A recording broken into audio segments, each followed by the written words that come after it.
The arrest of El Chapo Guzman that has been used as a trophy for U.S. authorities and also Mexican authorities. Mm-hmm. Like, did it do anything? It didn't. It did absolutely nothing. Anything significant, or at least what we wanted it to? Absolutely not. As far as the amount of press effort, the trial, all of it, violence hasn't lowered.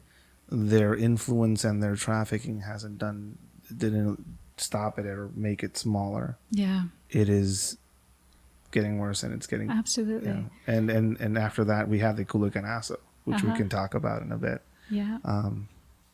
So El Culiacanazo happens.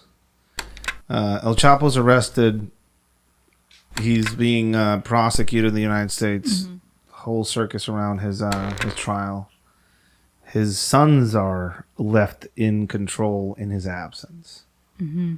And one of them gets arrested by members of federal law enforcement in Mexico. And this is at the start of the current presidential administration right now in Mexico. He gets arrested. Mm-hmm. He gets sent to an office, a federal office in Culiacan. And there's a call out for every single able-bodied cartel member with a gun to come to his aid. Can you talk a little bit about this event, this Culiacanazo event? Yeah, it was absolutely insane. I mean, immediately when that happened, we start seeing videos on, social media, people that I know from Sinaloa, just, the city stopped. And all Sinaloa force, cartel, went to go rescue Ovidio. Yeah. And by rescue, I mean, they went toe-to-toe with the military. The methods that they employed, too, were, it was one of the, seeing it from the outside, it was extremely well orchestrated for seeing something happen just like that. They basically also targeted the wives and relatives of some of the soldiers that were in that operation, effectively basically stifling them.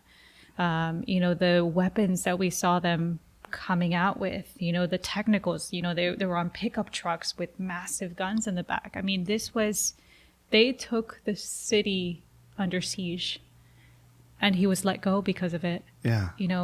They beat the military. So we were in contact during this whole situation, and we were sending videos back and forth. And I think one of the interesting videos that I think I saw you share or somebody shared, and it would comment on it, the fact that the businesses were being evacuated, not by law enforcement, mm-hmm. not by the military, but cartel members would show up and say, "Ladies and gentlemen, pick up your things, leave towards the east. There's going to be some conflict happening here. Take your families. Don't worry about anything." And calmly, everybody was paying attention, and they were just being evacuated by the cartels. Those were the guys doing the evacuation and keeping civilians safe. As the military was showing up. Mm-hmm. That was mind-blowing to see. It was insane. Yeah. It really shows how big, the weapons that they were carrying, the foot soldier. I mean, it was just dozens of people that came. Anti-aircraft capability was in full display there. That's why you didn't see any of the gunships flying over and engaging targets, because they knew well enough not to do anything like that, because mm-hmm. it is an open secret that the Sinaloa cartel in Culiacan they have the air, basically. Yeah. That's why you don't see a lot of that type of operation happening in that region. Mm-hmm. You see videos of the army shaking hands with cartel members, basically saying, "You know what? Peace. We're cool." Yeah. And the GoPro video of, I remember talking about this with you, of when they find Ovidio in his house. and his security guard comes out. You know, he has a gun. And they basically, I think, you know, they were very much in surprise. Yeah, it was. So the federal government has the official statement that they were targeting him and they found him and they arrested him. What you see in that video is shock. Like, oh. Yeah. And also, if somebody walks out of a room with a gun on them in that fashion, takes the gun out, that person would be shot in most of my experience working myself in that environment. But you can see clearly that they were completely in fear and shock for their safety. They treated him with a weird level of respect. And you know, they allowed him to take out a gun and give it to somebody in the room, and you know, his aunt was out. He was making phone calls. Yeah, it was an interesting. I don't know why they would publish that video, but they published that video. He was wearing a Santo Niño de Atocha scapulario, which became very popular. You couldn't find one in Sinaloa after that happened. Everybody wanted shirt one. He was wearing sold out. Yeah, which is another interesting aspect of some of the veneration and the popularization of some of the culture iconography related to the Sinaloa cartel. He's let go. Is the official statement by the federal government headed by AMLO, Andres Manuel López Obrador, which we're going to talk about specifically in a bit, is that they, fearing further violence and further issues with an open conflict with the cartels, decided to let him go. According to some of the people that I know and some of the sources that I have, that was not the case. They didn't. The federal office where he was being held, they received no such orders. They let him go because they were surrounded and they were about to be taken by force. Yeah. So, and I mean, it's also contradicting, you know, what the president is saying relating to these individuals. Is, you know, there's no arrest warrant right now for Ovidio. So the sole idea that there was an operation for him is very much contradicted by what we see, you know, and we just continue finding more and more of those contradictions. I mean, going a little bit beyond the Culicanazo, you know, when Cienfuegos got arrested in the U.S., the former Secretary General of Defense, on corruption charges. Yeah, of working directly with the cartel. Recorded phone calls of him talking to members of La Familia. Yeah.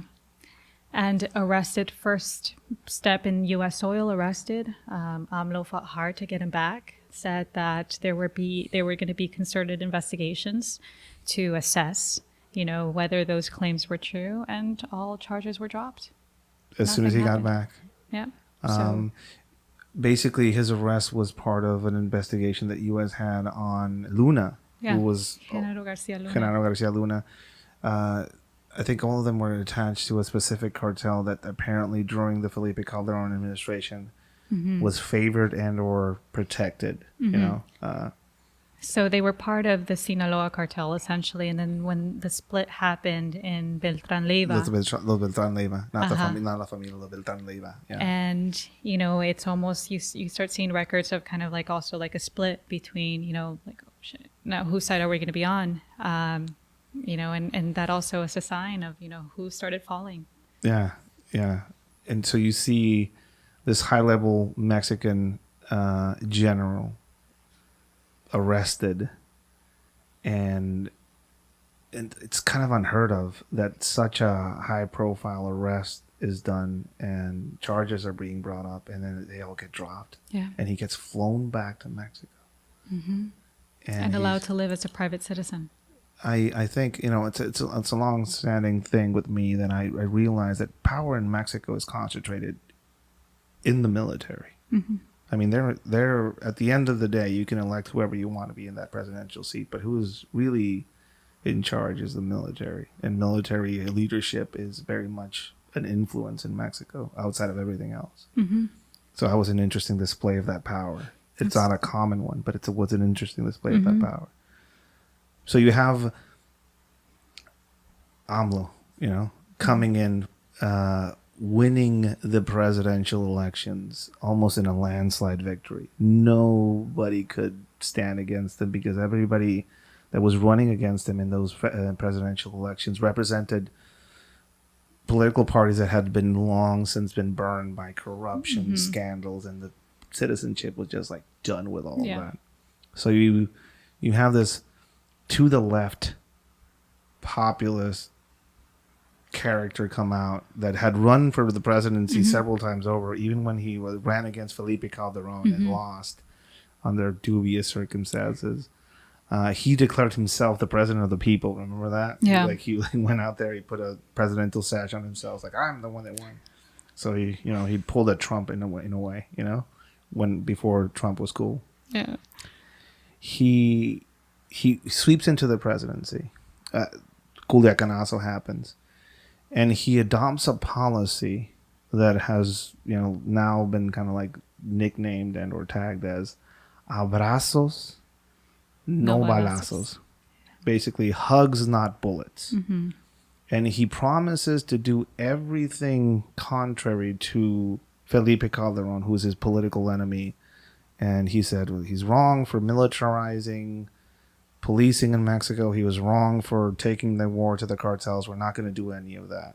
And the first thing he does is he militarizes the federal police, and he puts military leadership there.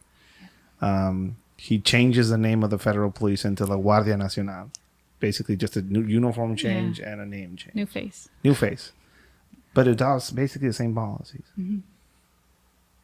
With El Culiacanazo, you can see kind of where the strategy is. A strategy of let's stand back. Let's let them sort everything out themselves.